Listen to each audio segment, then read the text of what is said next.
अब धातु का जो है रासायनिक गुण का अगला हम लोग टॉपिक देखते हैं कि धातु का रासायनिक गुण। जैसे देखिए क्लोरीन से अब अभिक्रिया कर क्या कर बनाता है, तो क्लोरीन से संयोग करके वैद्युत संयोजक क्लोराइड बनाती है। यानी धातु जो होता है, धातु तो धातु का मतलब आप लोग समझे हैं कि जिसमें चमक हो, जो ध्वनिक हो, जो उसमें और विद्युत का सुचालक हो, वह सब धातु है। तो धातु क्लोरीन से अभिक्रिया करके क्या बनाती है, तो जब क्लोरीन से धातु यानी सोडियम गए क्लोरीन से अभिक्रिया करेगी तो सोडियम क्लोराइड बनाएगी, यानी वैद्युत संयोजक क्लोराइड बनाएगी। वैद्युत संयोजक क्या है, तो हम आगे टॉपिक में हम बताएंगे कि वैद्युत संयोजक क्या है, स्व संयोजक क्या है, इलेक्ट्रॉनिक विन्यास क्या है, प्लस क्या है, माइनस क्या है, प्लस यानी धनायन ऋणायन क्या है, आगे हम बताएंगे। अब देखिए कार्बोनेट, नाइट्रेट, सल्फेट आदि। अब धातु के साथ यह तीनों अभिक्रिया करेगी तो क्या कर बनाएगी, तो धातुओं के कार्बोनेट, नाइट्रेट और सल्फेट आदि होते हैं। धातुओं के कार्बोनेट, नाइट्रेट, सल्फेट आदि होते हैं, जैसे sodium carbonate, sodium nitrate, sodium sulphate. अब जैसे देखिए मान लीजिए धातु है आपका N सोडियम, अगर आप कार्बोनेट से अभिक्रिया करेंगे तो क्या बनाएगा, यहाँ पर सोडियम कार्बोनेट बनाएगा। यही चीज अगर धातु यानी सोडियम को जब नाइट्रेट से अभिक्रिया करेंगे तो क्या बनाएगा, सोडियम नाइट्रेट बनाएगा। यही जब धातु जब हम सल्फेट से अभिक्रिया कराएंगे तो क्या बनेगा, सोडियम सल्फेट बनेगा। तो ये हमारा हुआ धातु के साथ रासायनिक गुण, यानी धातु का रासायनिक गुण क्या क्या होता है यह हम लोग समझे। अब हम लोग अधातु के साथ रासायनिक गुण समझेंगे। यही परीक्षा में भी आ सकता है, एग्जाम में भी आ सकता है कि रासायनिक गुण के आधार पर धातु और अधातु में अंतर स्पष्ट करें। तो एक तरफ धातु हो जाएगा। अब आगे हम लोग समझते हैं अधातु के बारे में, तो इसको एक स्क्रीनशॉट ले लीजिए। अब आइए हम लोग अधातु को रासायनिक गुणों के आधार पर देखते हैं कि धातु और अधातु में क्या अंतर है। यानी भौतिक गुण हम लोग समझ चुके हैं, धातु का रासायनिक गुण समझ चुके हैं कि रासायनिक गुण क्या क्या होता है। अब अधातु का रासायनिक गुण समझना है कि धातु में रासायनिक गुण क्या क्या हो सकता है। तो जैसे देखिए अधातु है, जैसे इसके पहले हम लोग धातु में समझे हैं कि धातु विद्युत का धनात्मक होती है और अधातु में विद्युत का क्या होती है, ऋणात्मक होती है। जैसे O-2 H-2 Cl, यानी O-2 का मतलब है 2 को माइनस है। दूसरा ऑक्साइड की प्रकृति, हम इसको हम बता चुके हैं आप लोगों को कि माइनस क्यों होता है, प्लस क्यों होता है। हम आगे इसके जस्ट इसके बाद हम इलेक्ट्रॉनिक विन्यास में हम लोग समझेंगे। तो जैसे देखिए ऑक्साइड की प्रकृति, ये अम्लीय या उदासीन ऑक्साइड बनाती है। जब ऑक्साइड के साथ जब अधातु अभिक्रिया करेगी तो यह अम्लीय या उदासीन ऑक्साइड बनाती है। और धातु क्या बनाती है, क्षारीय बनाती है। अधातु क्या बनाती है, अम्लीय बनाती है, और धातु क्या बनाती है, क्षारीय बनाती है। इसके अम्लीय ऑक्साइड जल में घुलकर अम्ल देता है। उसका अम्लीय उसका क्या होता है, ऑक्साइड जो है जल में घुलकर क्या बनाता है, क्षार बनाता है। और इस अधातु का अम्लीय ऑक्साइड जल में घुलकर अम्ल देता है। जैसे कार्बन डाइऑक्साइड को जब जल में हम मिलाएंगे तो H2CO3 बनेगा, यानी हाइड्रोजन कार्बोनेट बनेगा। SO2 यानी सोडियम डाइऑक्साइड, इसको बोलते हैं डू। देखिए एक बार फिर से लिखते हैं, डू को बोलते हैं डाई, 3 को बोलते हैं ट्राई, 4 को बोलते हैं टेट्रा बोलते हैं। तो यानी सोडियम डाइऑक्साइड SO2, H2O यानी जल, जब दोनों मिलाएंगे तो सल्फ्यूरिक अम्ल बनेगा। तो ये दोनों क्या होता है, अम्ल होता है। यह दोनों क्या है, अम्ल होता है। अब देखिए धातु जो है अम्ल से अभिक्रिया कर लेगी, लेकिन अधातु अम्ल से अभिक्रिया नहीं करती है। धातु अम्ल से अभिक्रिया करेगी लेकिन अधातु अम्ल के साथ अभिक्रिया नहीं करेगी। इसलिए यहाँ पर तीसरा जो इसका रासायनिक गुण हो जाएगा, अम्लों से अभिक्रिया पर हाइड्रोजन गैस मुक्त नहीं करते हैं, यानी अभिक्रिया होता है। अब तीसरा देखिए हाइड्रोजन के साथ एक बार फिर से बता देते हैं कि धातु जो होता है अम्ल के साथ अभिक्रिया करके हाइड्रोजन बनाती है, और अधातु अम्ल के साथ अभिक्रिया करके हाइड्रोजन नहीं बनाती है। हाइड्रोजन के साथ अभिक्रिया करने पर अधातु का रिएक्शन क्या होता है। देखिए, हाइड्रोजन के साथ अनेक अधातु संयोग कर अस्थायी यौगिक बनाती है। यह यौगिक सहसंयोजक होते हैं, जैसे हाइड्रोजन और ऑक्सीजन का जब अभिक्रिया कराएगा तो जल बनाएगा, यानी अस्थायी है जल। और हाइड्रोजन और सल्फाइड के साथ अभिक्रिया कराएगा तो H2S प्राप्त होगा, और जब हाइड्रोजन को क्लोरीन के साथ अभिक्रिया कराया जाएगा तो 2HCl बनेगा, यानी हाइड्रोजन क्लोराइड बनेगा। तो ये आपका तीन गो कार्बन हो गया, 4 गो कार्बन हो गया, 1 2 3 और 4। ये रासायनिक गुण के आधार पर अधातु जो है इसका 4 गो गुण हो गया। 2 गुण और है, इसका स्क्रीनशॉट ले लीजिए, फिर हम 2 गुण और बता देते हैं। अब आइए हम चौथा कारण देखते हैं। एक क्लोरीन से संयोग कर सहसंयोजन क्लोराइड बनाती है। जैसे देखिए, क्लोरीन से जब अभिक्रिया करेगी, क्लोरीन से जब कोई अधातु जैसे कि मान लीजिए कोई अधातु है और क्लोरीन से जब अभिक्रिया करेगी तो क्या बनेगी, HCl, कार्बन टेट्राक्लोराइड, फॉस्फाइड है यानी PCl5, NCl3, यानी यह क्लोरीन से संयोग कर सहसंयोजन क्लोराइड बनाती है। और अधातुएं जो होती है नाइट्रेट से, सल्फेट से और कार्बोनेट से अभिक्रिया, यानी इसका होता ही नहीं है। अधातुएं को कार्बोनेट, नाइट्रेट, सल्फेट आदि नहीं होते हैं, इसमें अधातु में नहीं होता है। कार्बोनेट, नाइट्रेट, सल्फेट और कार्बोनेट नहीं होता है। लेकिन अपवाद में दुगो है, पूछ देगा अधातु का कार्बोनेट के साथ, चाहे नाइट्रेट के साथ चाहे सल्फेट के साथ जब बनाइएगा तो एक तो होता नहीं है, होता है तो क्या होता है, तो क्या हो जाएगा, HNO3 H2SO4। ये क्या होता है, अधातु के साथ यही दुगो अपवाद होता है। तो आइए अब हम लोग जो है अब समझते हैं आप लोगों को। जो यहाँ पर है हम आप ही बताए हैं कि धनायन और ऋणायन कैसे आता है। तो सबसे पहले इलेक्ट्रॉनिक विन्यास निकालना सीखते हैं। इसका एक स्क्रीनशॉट ले लीजिएगा। अब हम आप लोगों को बताते हैं कि इलेक्ट्रॉनिक विन्यास कैसे निकाला जाता है। तो इलेक्ट्रॉनिक विन्यास निकालने की जो विधि है, सबसे पहले हम लोग इसके बारे में डिफिनीशन के जरिए समझेंगे, लेकिन अभी डिफिनीशन के जरिए न समझ के आइए हम लोग अपनी भाषा में समझते हैं। तो जैसे मान लीजिए हमारे पास SPDF, इसको अपनी भाषा में समझते हैं। मान लीजिए SPDF जो है, ये 4 प्रकार के लोग हैं। हमारे गांव में, हमारा एक गांव है, उस गांव का नाम है पंडितपुर। उस गांव में 4 प्रकार के लोग रहते हैं, एगो S, एगो P, एगो D, एगो F। तो SPDF है।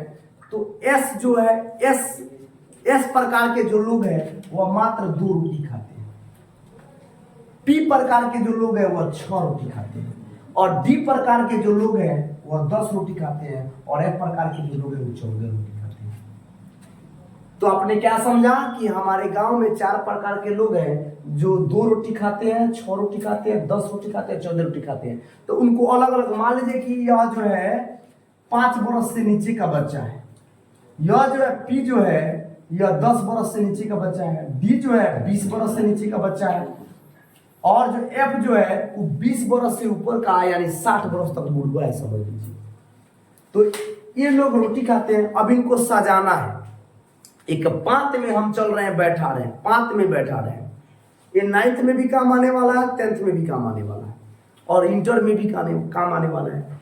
तो कहने का मतलब, हम पांत में, एक गांव में जब भोज होता है, तो गांव में भोज होता है तो देखिएगा कि कई प्रकार के लोग आते हैं, कई प्रकार के लोग आते हैं। कुछ एकदम भूखर होते हैं, एकदम खाना खाने के लिए एकदम बेचैन रहते हैं, कुछ इंतजार कर लेते हैं। तो ये सब कोई भूखर है, लेकिन यहाँ पर एक शर्त है। जब भोज होता है तो एक शर्त होता है हमारे गांव में कि आपको एक रोटी भी, आपके जो भूख लगा है उससे एक रोटी ज्यादा नहीं दिया जाएगा। आपको 1 रोटी, 2 रोटी, 3 रोटी, 4 रोटी तक कम दिया जा सकता है, इससे कम नहीं दिया जाएगा। और आपको जो है, मान लीजिए आपको 14 रोटी खाना था, 15 नहीं दिया जा सकता है। हमने यहाँ पर 3 रूल समझा कि 4 प्रकार के लोग हैं। आप लोग को बता दिया गया है कि 2 रोटी खाता है, 6 रोटी खाता है, 10 खाता है, 14 खाता है। और ये भी बता दिया गया, नियम भी समझा दिया गया कि जो पांत में आएगा भोज खाने, उसको घट गया यानी कम हो गया तो 4 रोटी तक कम दिया जा सकता है। 3 2 1, अगर एक एक रोटी घटा तो 1 से भी काम चल जाएगा। 2 रोटी घटा है तो 2 भी काम कम दिया जा सकता है। 3 कम है तो 3 भी दिया जा सकता है। 4 कम है तो 4 भी दिया जा सकता है, लेकिन 4 से कम आपको दिया नहीं जाएगा। और 14 में आपका पेट भर जाता है, चाहे 2 में पेट भर जाता है, तो 2 से ज्यादा नहीं दिया जाएगा। आइए अब इसको पांत में बैठाते हैं, हम लोग लाइन से लगा के सबको खिलाते हैं। तो देखिए हम, चलिए इस प्रकार के लोग कितने हैं, देखिए 1s 2s 3s 4s 5s 6s 7s। अब कहने का मतलब मेरे गांव में 7s तक है, आप लोग गांव में 8 9 10 11 20 25 जितना हो एकदम लाइन से लिख दीजिएगा। चल लिख दिए। हम 2 को छोड़ दिए, 2 को छोड़ दिए। अब चूंकि बच्चा है लोग, तो 2 को छोड़ के तीसरा पाते बैठाते हैं किसको, पी को। तब पी को बैठाते हैं तब 2p 3p 4p 5p 6p 7p 8p आगे अपने आवश्यकता के अनुसार बढ़ा सकते हैं। फिर 2 को छोड़ दिए, अब क्या बैठा दिए, 3d 4d 5d 6d 7d। फिर 2 को छोड़ दिए, अब बैठा दिए कितना, 3 के बाद में 4f। इस प्रकार से हम जितना चाहे उतना आगे बढ़ा सकते हैं। अब देखिए जो खाना चलाने वाला होता है वो खाना चलाता कैसे है, ध्यान दीजिएगा। खाना चलाने वाला जो होता है देखिए कैसे चलाता है, इधर से जाता है, फिर इधर से घूम के आके इधर चलाना है। देखिए लाइनिंग बना दी है, तीर का निशान बताता है कैसे जाते हैं कैसे आते हैं। फिर गए, फिर घूम के आए ऐसे, फिर इधर से जाएंगे, फिर इधर से आएंगे, फिर इधर से जाएंगे, फिर इधर से आएंगे, फिर इधर से जाएंगे, फिर इधर से आएंगे। एक बार फिर इधर से गए और इधर से आगे। तो इस प्रकार से यह क्या किए, घूम गए। अब देखिए तब पहले पांत में इनको मिला कौन, 1s, दूसरे पांत में मिला कौन, 2s, तीसरे में 2p, उसके बाद 3s मिले, उसके बाद फिर 3p मिले, फिर 4s मिले। देखिए लिखने का तरीका, यानी 3d फिर 4p, इस प्रकार से 4p 5s, फिर घूम के 4d 5p 6s, फिर 4f 5d 6p 7p, फिर जितना हमको आवश्यकता होगा उतना हम इसको लिख लेंगे। अब आइए, अब मान लीजिए हाइड्रोजन महाराज अपने घर भोज करा रहे हैं। एक हाइड्रोजन नाम का व्यक्ति है जो अपने यहाँ क्या करता है, भोज कराता है। तो उसके पास हम देखते हैं को रोटी खाने का, उसको कितना रोटी खिलाने की क्षमता है। तो उसके पास एक एक रोटी है, एक एक रोटी है, तो इसकी क्षमता ज्ञात करते हैं। आइए तो देखिए हम अभी आप लोगों को बता दें कि इनको 2 रोटी खाने की जरूरत है, तो खाएंगे तो इनके पास एक कम खा सकते हैं, एक ज्यादा नहीं। तो इनके पास 1 रोटी है तो 1 खिला दिए और इनको भेज दिए। इसका मतलब हो गया H पर क्या होता है, प्लस चार्ज होता है, +1, यानी इनके पास 1 रोटी है वो दे भी, इसका मतलब ये हो गया कि दे भी सकते हैं ले भी सकते हैं, यानी 1 रोटी दे भी सका जाता है ले भी सका जाता है। अब जैसे देखिए हीलियम, अब हीलियम का परमाणु संख्या 2 होता है। हम लोग ऐसे समझते हैं इसके पास 2 रोटी है। तो चलिए आगे की तरफ चलते हैं। अब इनका हाइड्रोजन का हो गया, हीलियम का आएगा, तो 1s2 इनका पूरा हो गया। तो जब पूरा जो हो जाता है वो कौन सा गैस होता है हम आगे चल के बताएंगे। अब ये गैस होता है कि कौन सा गैस होता है। उसके बाद आते हैं लिथियम। लिथियम का परमाणु संख्या कितना होता है, 3। देखिए कौन आप लोग को 9th में जो है पढ़ना जरूरी है, hydrogen, helium, lithium, beryllium, boron, carbon, nitrogen, oxygen, fluorine, ऐसे करके लगातार याद करना, परमाणु संख्या के अनुसार जो है याद करना बहुत जरूरी है। अब लिथियम को लेते हैं, तो लिथियम की परमाणु संख्या 3 है, यानी कहने का मतलब ये है कि लिथियम जो है इनके पास 3 रोटी है, तो 1s2। अब देखिए इनका पेट भर गया, 2 रोटी हो गया। तो अब जब मान लीजिए कि सबसे पहले जिस पांत में बैठे किसी को बुलाए तो उसको पेट भरेंगे तभी ना दूसरे को बुलाएंगे जी। अब मान लीजिए उनका पेट भरा नहीं था, दूसरे को बुला लिए, तो देखिए इन लोगों का पहले ही पेट भर गया, तो एक रोटी था तो भाई खिला दिए इनको, इन लोगों को बुलाया नहीं गया। इनको खिला दिया गया, फिर रोटी नहीं उबरा तो इन लोगों को नहीं बुलाया गया। इनके पास 3 गो रोटी था, तो देखिए क्या हो गया, 2 गो रोटी खिला दिया, 1 गो रोटी बोल रहा है। तो बुलाएंगे कि चलिए महाराज आप आइए मेरे पास, मैं आपको खिला सकता हूँ। तो यह 2s महाराज है, 2s महाराज है। तो देखिए यहाँ पर प्लस, यहाँ पर जो 1 रोटी जो है इनके पास खिला दिए, लेकिन 1 रोटी बच गया। अब देखिए इसी प्रकार आप लोग कार्बन का ले लीजिए, lithium, beryllium, boron, carbon, nitrogen ऐसे ले सकते हैं। तो 1s इसका 6 गो होता है। छठा नंबर पर परमाणु संख्या, परमाणु क्रमांक जो इसका कितना होता है, 6 होता है। तो 1s, फिर बुलाए 2s को, फिर बुलाए 2p को। अब 3 को बुला के देखते हैं, अगर इनसे उबर जाएगा तब आगे को बुलाएंगे। तो 2 रोटी इनको दे दिया गया, बचा कितना, 4 रोटी। फिर 2 गो रोटी दे दिया गया, अभी बचा इनके पास 2 रोटी, इनको 2 रोटी दे दिया गया। तो घट कितना गया इनके पास, ये बताइए, घट कितना गया। यानी पी को खाने की आवश्यकता कौन रोटी की है, 4 गो, 6 गो, सॉरी 6 रोटी खाने की आवश्यकता है, 2 खाए, घटा कितना, 4 रोटी। इसीलिए कार्बन पर -4 जो होता है, चार्ज होता है, या ऐसे भी लिख सकते हैं। अब आया समझ में, यह ऋणायन होता है, इन पर कितना इलेक्ट्रॉन, ऋणात्मक इलेक्ट्रॉन चार्ज होता है, तो 4 गो। यहाँ पर लिखेंगे कार्बन पर -4 इलेक्ट्रॉन क्या होता है, चार्ज होता है, यानी 4 गो घटा है। तो जो घट गया वो माइनस, जो बढ़ गया वो प्लस। अब बात समझ में, चलिए कर लेते नाइट्रोजन का। Hydrogen, helium, lithium, beryllium, boron, carbon, nitrogen 7 पर होता है, इनकी परमाणु संख्या 7 है। तो देखिए हम बुला रहे हैं 1s, 2s, 2p। अब देखेंगे अगर उबर गया तो आगे बुलाएंगे, नहीं उबरा तो इतना ही बढ़ देंगे। तो 2 गो रोटी इनको दे दिए, 2 गो रोटी इनको दे दिए। अब बचा कितना, 4 गो, यहाँ पर 3 गो रोटी और बचा है, यानी 7 में से 2 2 4 निकल गया, तो 3 बचा, 3 गो रोटी दे दी। अब बताइए भाई, जब 3 गो रोटी दे दिए तो घट कितना गया इनके पास। पी को तो 6 गो खाने की आदत है, तो 6 गो में से 3 गो निकल गया, तो बचा कितना, 3 पर -3 इलेक्ट्रॉन चार्ज होता है, यानी घट गया तो 3 इलेक्ट्रॉन, बढ़ जाएगा तो प्लस में चला जाएगा। तो हमको विश्वास है कि आप लोग को अच्छा समझ में आया होगा। चलिए 2 और ले लेते हैं, ब्रोमियम, कार्बन, नाइट्रोजन, ऑक्सीजन का ले लेते हैं। चलिए ऑक्सीजन का 8 होता है ना, तो बुलाइए 1s को बुलाइए, 2s को बुलाइए, 2p को बुलाइए, इनको 2 गो, इनको 2 गो, इनको 4। अब घाटा कितना है, पी में 22 कक्षा, इसको बोलते हैं 22 कक्षा में इलेक्ट्रॉनों की संख्या।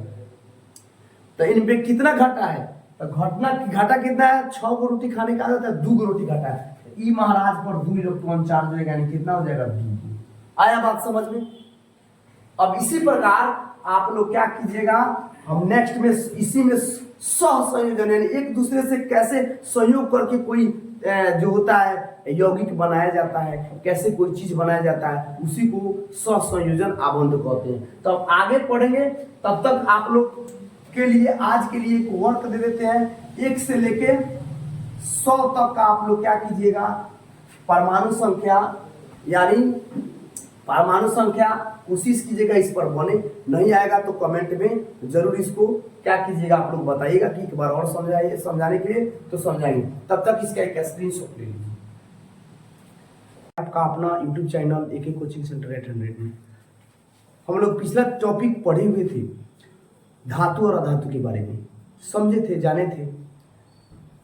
उसमें धातु और अधातु, धातु क्या है, अधातु क्या है, और उपधातु क्या है, ये तीनों के बारे में हम लोग समझे थे। अब बात आती है, पिछला वीडियो में हम लोग ने यह समझा था कि धातु जो होता है, जो तत्व होते हैं वो 2-3 प्रकार के होते हैं, धातु, अधातु और उपधातु। और धातु जो होता है, धातु और अधातु के बीच में जो विभेद होता है वो भौतिक गुण के आधार पर हम लोग समझे थे। यानी धातु और अधातु में अंतर जो है, विभेद जो है, डिफरेंस जो है, वह 2 प्रकार से होता है, एक भौतिक विधि के द्वारा और एक रासायनिक विधि के द्वारा। तो भौतिक विधि में हम लोग कुछ पढ़े थे कि उसमें धातुई चमक होती है, वो ऊष्मा और विद्युत का सुचालक होता है, उसमें ध्वनि होती है, वह अधातुवर्ध होता है, वह तन्य होता है।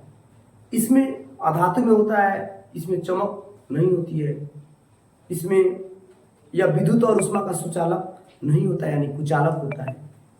इसमें तन्यता जो है नहीं होती है, यानी जितना धातु में गुण होता है उसके जस्ट अपोजिट अधातु में गुण होता है। आज हम लोग समझेंगे रासायनिक गुण के आधार पर। रासायनिक गुण के आधार पर हम लोग समझेंगे, उसके बाद में इलेक्ट्रॉनिक विन्यास समझेंगे कि इलेक्ट्रॉनिक विन्यास निकाला कैसे जाता है। तो आइए हम लोग रासायनिक गुण के आधार पर धातु और अधातु के बारे में समझेंगे। पहले धातु के बारे में समझते हैं, फिर अधातु के बारे में समझते हैं। तो जैसे देखिए, रासायनिक गुण के आधार पर धातुएं विद्युत धनात्मक होती है, धातुएं विद्युत धनात्मक होती है। जैसे सोडियम, कैल्शियम, मैग्नीशियम, एल्युमिनियम। देखिए प्लस है, यहाँ पर 2 प्लस है, यहाँ पर 2 प्लस है, यहाँ पर 3 प्लस है। अब आप लोग पूछेगा सर ये प्लस है क्या?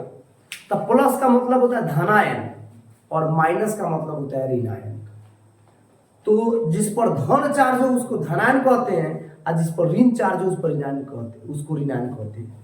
आप बोलेगा सर ये धन आता कैसे, किसी पर 1 हो किसी पर 2 हो? तो हम इसके बाद वाला जो टॉपिक इलेक्ट्रॉनिक विन्यास जब पढ़ेंगे तो उसमें समझेंगे कि आखिर प्लस 1 को काय होता है, प्लस 2 को काय होता है, प्लस 3 को काय होता है। इसके बारे में हम लोग समझेंगे। तो इतना अभी विभेद में इतना बस जान लीजिए कि धातु जो होता है विद्युत का धनात्मक होता है, धातु जो होता है विद्युत का धनात्मक होता है। अब दूसरा टॉपिक आता है, हम लोग नेक्स्ट वीडियो में इसको समझेंगे कि जैसे मान लीजिए कैल्शियम पर जो है प्लस 2 प्लस क्यों होता है, इसके बारे में हम लोग जानेंगे। यहां पर सेकंड जो है ऑक्साइड की प्रकृति, यानी ऑक्सीजन की प्रकृति के बारे में। इसका मतलब ये हुआ ऑक्सीजन जो होता है वह जल में घुलकर छाड़ देता है। ऑक्साइड जो होता है जल में घुलकर छाड़ देता है। जैसे ये भास्मिक ऑक्साइड बनाती है, यानी ऑक्साइड जब धातु के साथ मिलती है, माने ऑक्साइड यानी जैसे मान लीजिए कि सोडियम, ये क्या हो गया, धातु हो गया। जब ऑक्सीजन के साथ मिलती है तो क्या बनाती है, ऑक्साइड। या क्या बनाएगी, भास्मिक ऑक्साइड बनाएगी, यानी भस्म के साथ ऑक्सीजन का क्या होगी, उपयोगी। जैसे अम्ल क्षार एवं लवण में आप लोगों को भस्म के बारे में बता दिया गया है। तो जैसे देखिए भास्मिक ऑक्साइड बनाती है जिनमें से कुछ जल में घुलकर छाड़ देती है। देखिए कुछ जल में कुछ या भास्मिक ऑक्साइड बनाती है और उस भास्मिक ऑक्साइड को जल में घुला दीजिएगा तो वह छाड़ देगी। अब क्षार क्या है, तो पिछले वीडियो में हमने क्षार के बारे में जाना था, यानी जिसमें OH, जिस मतलब कि अभी जिस उत्पाद में अगर OH आ जाए, यानी OH की मात्रा बढ़ जाए तो वह क्षारीय होता है, H प्लस की मात्रा बढ़ जाए वो क्या होता है, अम्लीय होता है। जैसे देखिए सोडियम ऑक्साइड, यानी ये क्या हुआ, भास्मिक हुआ। जब इसको जल में मिला देंगे तो क्या होगा, NaOH, यानी क्या हो जाएगा, NaOH क्या है, क्षार है। तो दूसरा यह क्या हो गया, दूसरा इसका गुण हो गया, रासायनिक गुण में दूसरा गुण हो गया। अब अम्लों के साथ अभिक्रिया, अब बताइए अम्ल क्या होता है, जिस अब पिछले वीडियो में बताया गया था, अम्ल जो है जिसमें H प्लस आयन की क्या हो, मात्रा ज्यादा हो, यानी H प्लस आयन ज्यादा हो, जो H प्लस आयन देता है। जैसे अम्ल क्या है, या इसका लिटमस पत्र पर जांच किया जाता है, तो लिटमस पत्र से भी पता चलता है कि इसमें हाइड्रोजन की आयन कितनी है। तो हाइड्रोजन की आयन अधिक होगी तो ये क्या देगा, अम्ल हो जाएगा, और हाइड्रोजन की आयन कम हो जाएगी तो क्या हो जाएगा, ये क्षार हो जाएगा। तो कहने का मतलब है प्रबल अम्ल क्या होता है, HCl। अब देखिए, अब जैसे मान लीजिए कि आप लोग का जैसे सोडियम हो गया, लिथियम हो गया, कुछ भी जैसे लोहा ही हो गया, यह क्या है, धातु है। अगर हम जल अम्ल के साथ अभिक्रिया करा दें तो क्या हो जाएगा, H2 गैस निकलेगा, और जो बच जाएगा वो क्या हो जाएगा, FeSO4 हो जाएगा। अब कहिएगा सर एक और अम्ल के साथ, तो चलिए Fe के साथ हम HCl का उपयोग कर लेते हैं, तो क्या हो जाएगा, H2 गैस इसमें भी निकलेगा, और क्या हो जाएगा, FeCl, फेरस क्लोराइड बन जाएगा। अब कहने का मतलब है इसको संतुलित भी करना जरूरी है, H2 H एक है तो इसमें तो संतुलित तो करना ही होगा, इसमें 2 से गुना कर देंगे, इसमें 2 हो जाएगा, यानी संतुलित हो गया। तो यही कर रहा है अम्लों से अभिक्रिया, ये अम्लों से अभिक्रिया कर हाइड्रोजन गैस मुक्त करती है। अभी बताया धातु अम्ल से अभिक्रिया कर हाइड्रोजन गैस मुक्त करती है, धातु अम्ल के साथ अभिक्रिया करके हाइड्रोजन गैस मुक्त करती है। जैसे इसका हम एक प्रयोग भी बता देते हैं, जैसे परखनली में एक स्टेन से परखनली को कसने के बाद में उसमें से पाइप लगा के पाइप निकाल दें और एक टब में क्या करें, पानी में जो है साबुन को घोल दें। घोलने के बाद में नीचे से एक स्प्लिट लैंप लगा दें और लगा के जब परखनली को गर्म करेंगे तो उस क्या हो जाएगा, उस पाइप के जरिए एक गैस निकलेगी और उस टब में जो जाएगी तो टब में जाने के बाद एक बुलबुला टाइप का क्या होगा, ऊपर की तरफ निकलेगा। हम उसको जांच करेंगे कौन सी गैस है। तो जांच करने के लिए हम मोमबत्ती को लेके जाएंगे। जब मोमबत्ती को लेके जाएंगे तो फट फट फट की आवाज से क्या होगी, बुझने लगेगी, जलने लगेगी, फटफट की आवाज से जलने लगेगी। तो जो जलती है वह क्या होता है, हाइड्रोजन गैस है। यानी फटफट की आवाज से जब जलेगी तो वह हाइड्रोजन गैस है। तो परीक्षा में ऐसे ही पूछ सकता है कि हाइड्रोजन को जब जलाने पर किस प्रकार की आवाज आती है, तो फटफट की आवाज आती है। तो एक प्रकार का जांच हो गया। यानी याद रखिएगा आप लोग कि जब भी हम अम्ल को किसी धातु के साथ अभिक्रिया कराएंगे तो हमें हाइड्रोजन गैस प्राप्त होगा। अब देखिए, जैसे Mg हाइड्रोजन, Mg क्या है, धातु है और यह अम्ल है। तो धातु को अम्ल के साथ अभिक्रिया करें तो हमें H2 गैस प्राप्त हुआ। जिंक सल्फ्यूरिक अम्ल के साथ तो क्या हुआ, H2 गैस प्राप्त हुआ। जैसे एक दो उदाहरण यहाँ भी दे दिए। अब आइए हम लोग तीन कारण समझे। रासायनिक कारण, धातु विद्युत का धनात्मक होता है, ऑक्साइड की प्रकृति क्या होती है, अम्ल से अभिक्रिया करने पर क्या होता है, अब हाइड्रोजन के साथ अभिक्रिया करने पर क्या होता है। तो देखिए,